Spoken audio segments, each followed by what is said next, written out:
Disclaimer: I make this video aim for knowledge and make us get motivation, and to make you all realize that nothing is instant in this world and give. You all know that every successful people in this world has a difficult story. To reaching the peak of success. Cristiano Ronaldo is a poor man who has the biggest motivation from his early life. Cristiano Ronaldo dos Santos Aveiro was born on the 5th of February 1985 in the São Pedro parish of Funchal, the capital of the Portuguese island of Madeira, and grew up in the nearby parish of Santo António.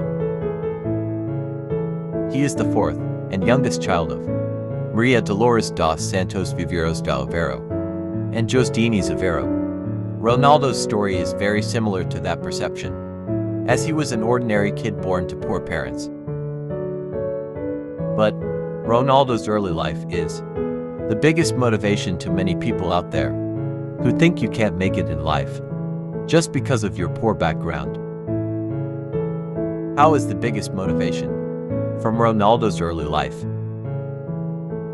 Andorin has a club where Ronaldo started his career, where his father worked as a kitman. From Andorin he moved to Nacional CP, and from there he moved to Sporting Lisbon at a fee of 22,000 euros. It was at Sporting Lisbon during a practice game with Manchester United he caught the eyes of Sir Alex Ferguson and signed him at a fee of 12 euros.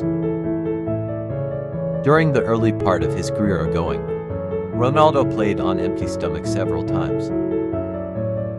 In an interview with Pierre Morgan, he recalled begging for food from a nearby restaurant from a lady, which in the interview he promised to search for her, because this lady always helped him with food.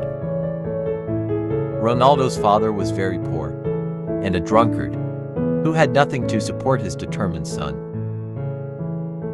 How did Ronaldo's father ended up like that?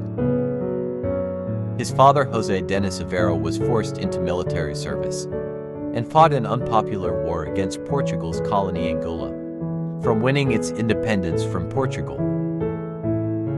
It was a war that was lost. From there the soldiers were treated anyhow. They were starved for days before returning to Portugal. When he returned to Portugal, there was no job in Madeira. He went totally broke and mostly visited the bars, where pals in there will buy him a drink for the respect that he had been a soldier. In the interview with Pierre Morgan, Ronaldo broke in tears and was quoted saying, "I really don't know my father 100%. He was a drunk person. I never spoke with him. Like a normal conversation. It was hard to be the number one. And he don't see nothing. And he don't see me to receive awards. To see what I became." Ronaldo's mother was also very poor who worked as a cleaner. She recounted in a book trying to abort Ronaldo at pregnancy because of hard living conditions. "I wanted to abort, but the doctor didn't support my decision," she admits in the book. She even said that she drank warm ale and ran till she dropped, but failed to achieve her aim. But now Cristiano Ronaldo is professional footballer who plays as a forward for Saudi professional league club Al Nassr and captains the Portugal national team. Not only that, Cristiano Ronaldo is the richest soccer player in the world, but he is also the first soccer player billionaire. According to Forbes, in 2020 he actually became the first active team sport athlete to surpass $1 billion in career earnings. He definitely does not live the impoverished life he once did. He owns at least 8 homes and is building a retirement mansion, having a property empire of over $54 million, from a limited edition $10.7 million Bugatti Centodieci, and a large collection of luxury cars. Ronaldo lives the life of the 1%. Top 6 facts about Ronaldo. He was nicknamed Little B. Growing up, Ronaldo didn't have the catchiest of nicknames. He was referred to by two popular nicknames, Crybaby and Little B. They called him Crybaby because he would always cry if things didn't go his way. When other kids would fight on the pitch, Ronaldo would result in tears as his favorite conflict resolution method. If he passed the ball and his friends didn't score, he would cry.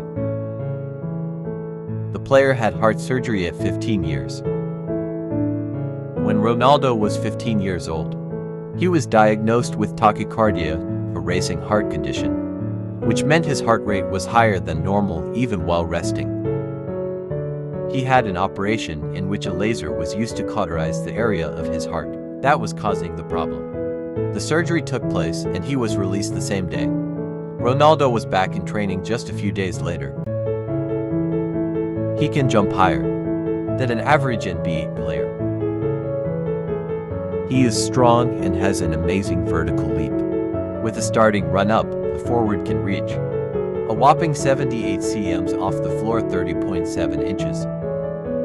This is 7 cm higher than the average NBA player, considering that a vertical leap is so key in basketball.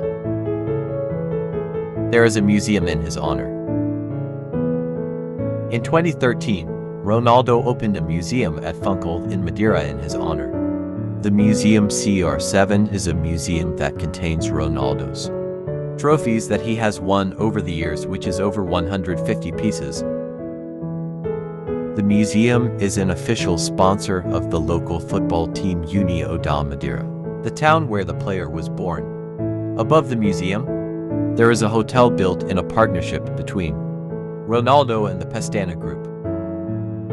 In front of the museum, there is a bronze statue of Cristiano Ronaldo, made by the Madeiran sculptor Ricardo Velosa. Ronaldo's legs were insured for over 100 million euros.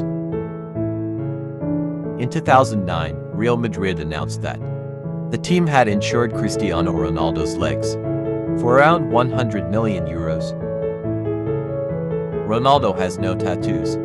The player regularly donates blood and does not want to have to wait months after a tattoo to be able to donate. He is also registered as a bone marrow donor.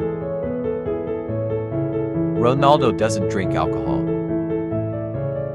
One fact of his diet is that he doesn't drink alcohol and has always stayed clear of smoking. Heartbreakingly, the reason for his decision to stay away from alcohol was the tragic death of his father. Best quotes from Cristiano Ronaldo. Dreams are not what you see in your sleep. Dreams are things which do not let you sleep. Your love makes me strong. Your hate makes me unstoppable. If you think you're perfect already, then you never will be. Talent is important, but it is not the key point. I don't want to tell my dreams. I want to show them.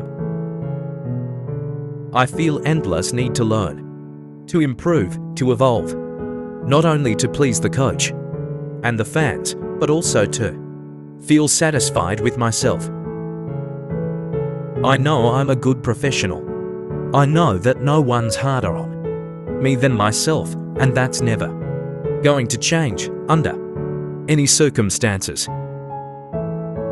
Every season is a new challenge to me, and I always set out to improve in terms of games, goals, assists.